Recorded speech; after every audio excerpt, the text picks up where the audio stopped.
Assalamualaikum warahmatullahi wabarakatuh. Selamat pagi anak-anak semua. Selamat bertemu kembali dengan pelajaran PKN dalam bab Sistem Hukum dan Peradilan Internasional. Hari ini terlebih dahulu saya akan membacakan kompetensi dasar yang akan kita pelajari, yaitu yang pertama, menganalisis sistem hukum dan peradilan internasional. Yang kedua, menyaji hasil analisis tentang sistem hukum dan peradilan nasional. Terlebih dahulu kita akan mempelajari tentang sistem hukum internasional. Apakah itu sistem hukum internasional? Sistem hukum internasional. Terlebih dahulu kita akan mempelajari mengenai sistem hukum, yaitu suatu sistem perangkat hukum negara yang secara teratur saling berkaitan mengatur jalannya suatu operasional kenegaraan sehingga membentuk suatu totalitas kerja di bidang hukum secara menyeluruh. Kemudian pengertian dari sistem hukum internasional menurut para ahli. Sistem hukum internasional yang pertama adalah Hugo de Groot. Hukum dan hubungan internasional didasarkan pada kemauan bebas dan persetujuan beberapa atau semua negara. Sedangkan menurut Mokhtar Kusumaatmadja, sistem hukum internasional adalah keseluruhan kaidah dan asas yang mengatur hubungan atau persoalan yang melintasi batas negara, antara lain sebagai berikut: negara dengan negara, negara dengan subjek hukum lain. Nah, selanjutnya kita mempelajari konsep dasar hukum internasional. Yang pertama adalah hukum perdata internasional, yaitu hukum yang mengatur hubungan hukum antara warga negara suatu negara dengan warga negara dari negara lain dalam hubungan internasional. Sedangkan hukum publik internasional atau hukum antar negara adalah hukum yang mengatur hubungan antara negara satu dengan negara yang lain dalam hubungan internasional. Jadi, yang diatur di dalam hukum perdata adalah hubungan antar warga negara yang satu dengan negara yang lain, sedangkan hukum publik internasional hukum yang mengatur antara negara satu dengan negara yang lain. Selanjutnya, mengenai asas-asas hukum internasional. Yang pertama adalah asas teritorial. Apakah asas teritorial itu? Asas teritorial adalah asas yang didasarkan pada kekuasaan negara atas daerahnya. Yang kedua adalah asas kebangsaan. Apakah asas kebangsaan itu? Asas kebangsaan yaitu asas yang didasarkan pada kekuasaan negara untuk warga negaranya. Yang ketiga adalah asas kepentingan umum, yaitu asas yang didasarkan pada wewenang negara untuk melindungi dan mengatur kepentingan dalam kehidupan masyarakat. Yang keempat adalah Pacta Sunt Servanda, yaitu setiap perjanjian yang telah dibuat harus ditaati oleh pihak-pihak yang mengadakannya. Selanjutnya, equality rights. Apakah equality rights itu? Equality rights adalah asas bahwa pihak yang mengadakan hubungan berkedudukan sama. Selanjutnya adalah resiprositas.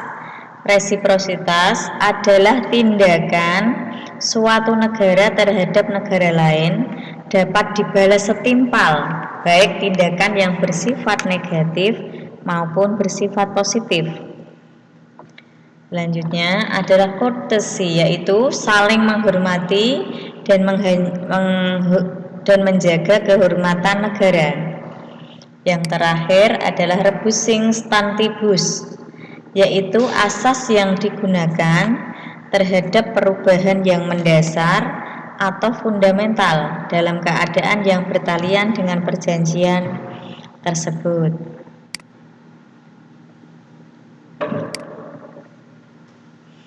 Selanjutnya adalah sumber-sumber hukum internasional.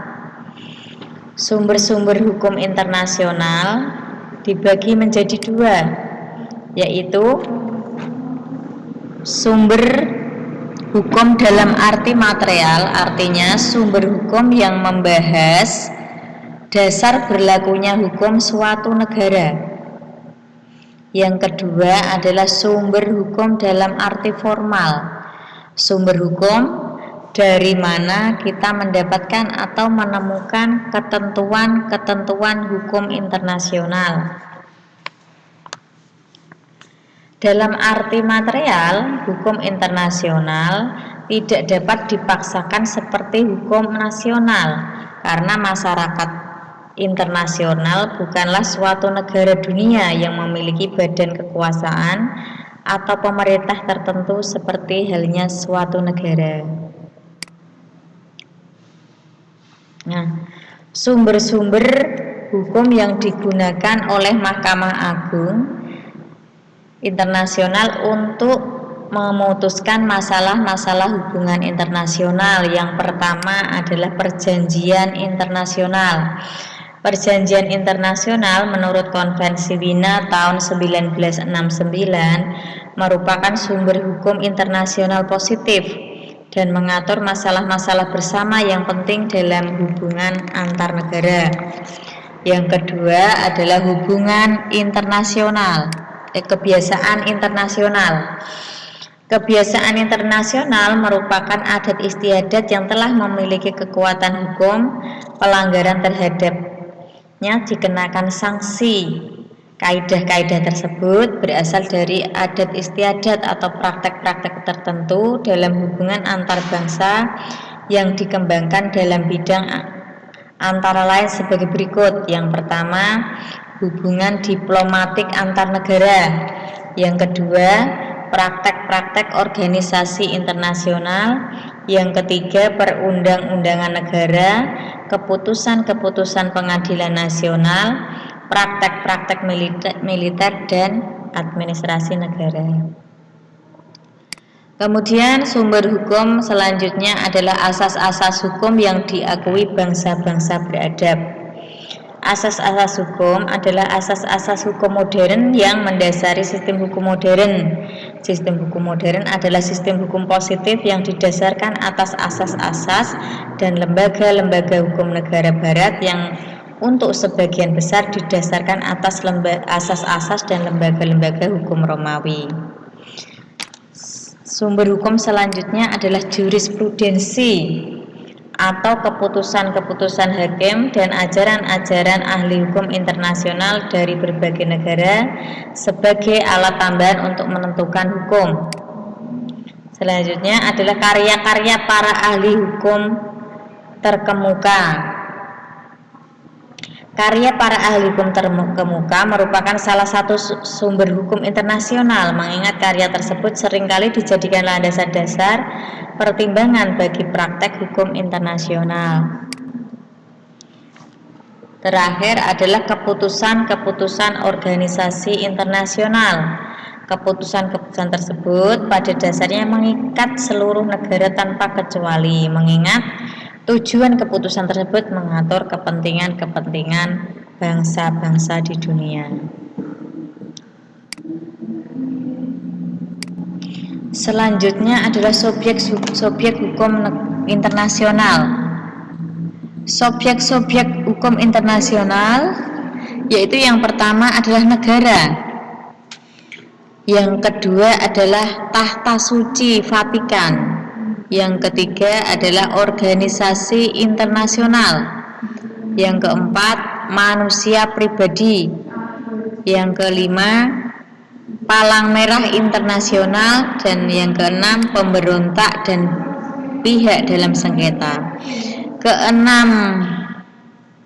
Keenamnya bisa menjadi subjek atau pelaku hukum internasional. Nah, selanjutnya kita bahas adalah lembaga peradilan internasional.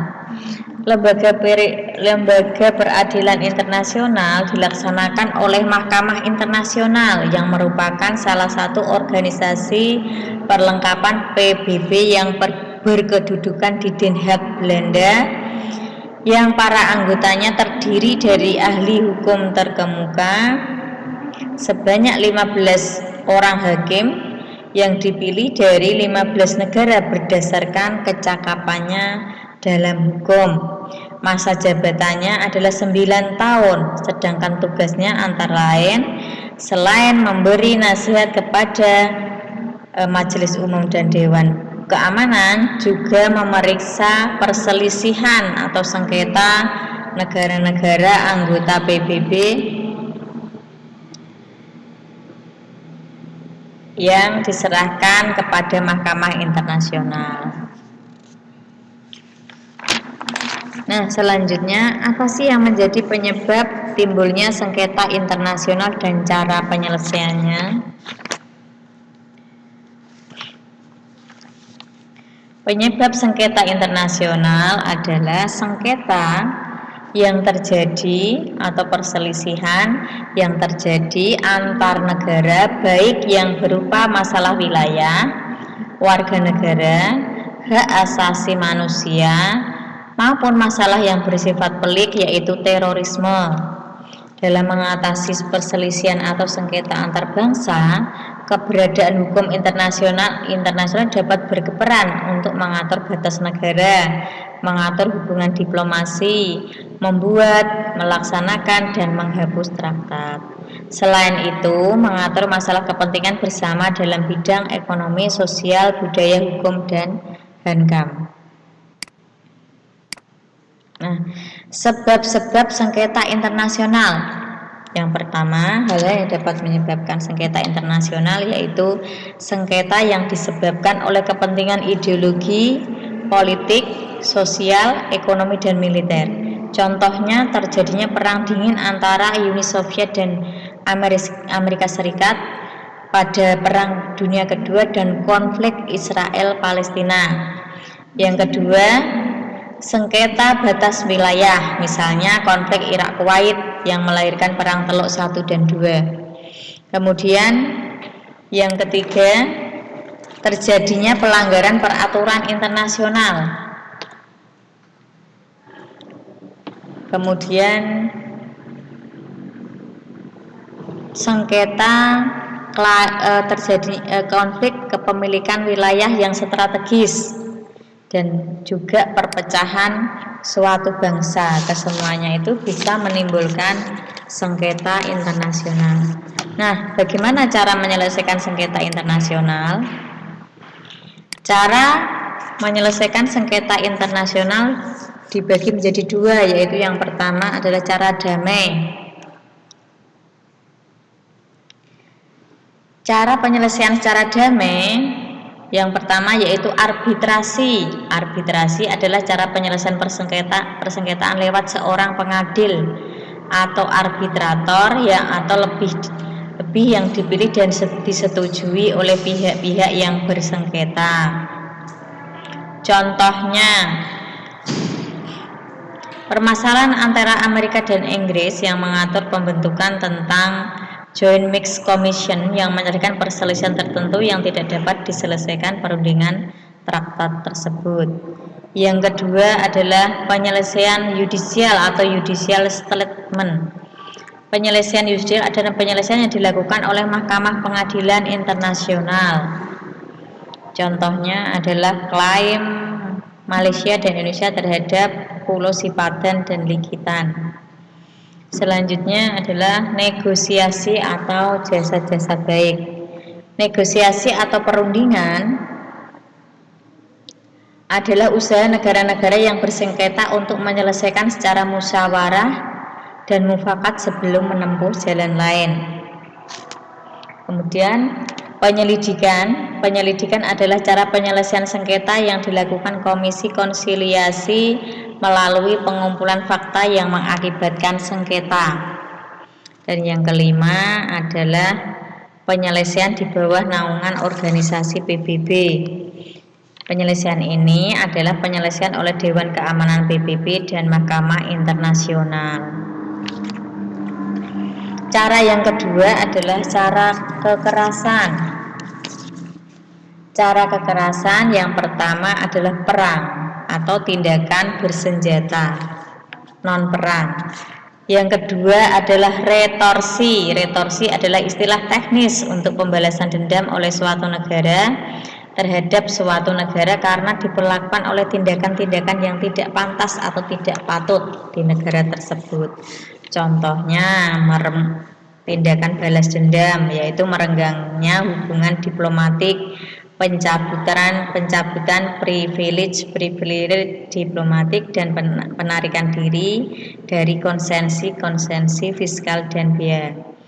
Yang ketiga, tindakan pembalasan atau reprasial. Metode ini dipakai oleh negara untuk mengupayakan diperolehnya ganti rugi dari negara lain yang melakukan tindakan-tindakan yang bersifat pembalasan. Kemudian ada juga penyelesaian secara blokade secara damai. Yang kelima adalah intervensi.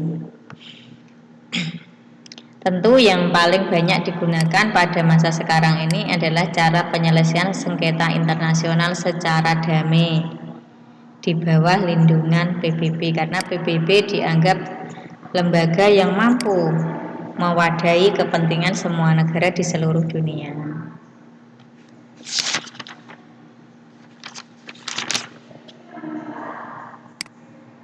Kemudian selanjutnya putusan Mahkamah Internasional. Putusan Mahkamah Internasional adalah salah satu organ di bawah PBB. Nah, putusan Mahkamah Internasional ini akan dilaksanakan oleh pihak-pihak yang bersengketa. Tugas dari Mahkamah Internasional yang pertama adalah memeriksa perselisihan atau sengketa yang diserahkan pada PBB. Yang kedua, memberikan pendapat kepada Majelis Umum tentang penyelesaian sengketa antar negara anggota PBB. Yang ketiga, menganjurkan Dewan Keamanan PBB untuk bertindak. Dan yang keempat, memberi nasihat hukum pada Majelis Umum dan Dewan Keamanan PBB. Selanjutnya, wewenang Mahkamah Internasional adalah menyelesaikan sengketa, yaitu menyelesaikan sengketa antar negara yang berdasar pemohonan. Dan yang kedua, memberikan nasihat, yaitu pendapat lain sebagai berikut dalam memecahkan masalah hukum yang diajukan oleh badan yang memohon. Nah, anak-anak sekalian, demikian saya sampaikan materi tentang sistem hukum dan peradilan internasional. Terima kasih sudah mengikuti apa yang sudah saya sampaikan. Selamat pagi. Assalamualaikum warahmatullahi wabarakatuh.